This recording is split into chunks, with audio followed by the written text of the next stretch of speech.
Любовь к танцам у меня с самого детства. Танцы являются частью моей жизни. Они приносят мне позитив и море эмоций. Мы очень долго готовились к этому отчетному концерту.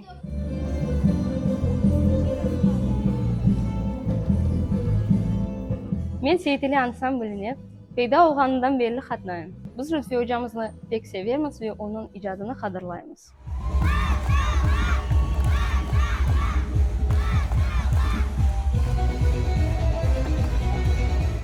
Bugünkü konsertimiz aslında güzel geçti. Her bir numara, her bir çıkış güzelden güzel yaxşı oldu. Lütfi hocamız alsak bu büyükten büyük bir iş yapar. Çünkü köylerde balaçıklara indi ufak yaştan öz medeniyetimizi oyunlar vasıtasıyla aşılayın.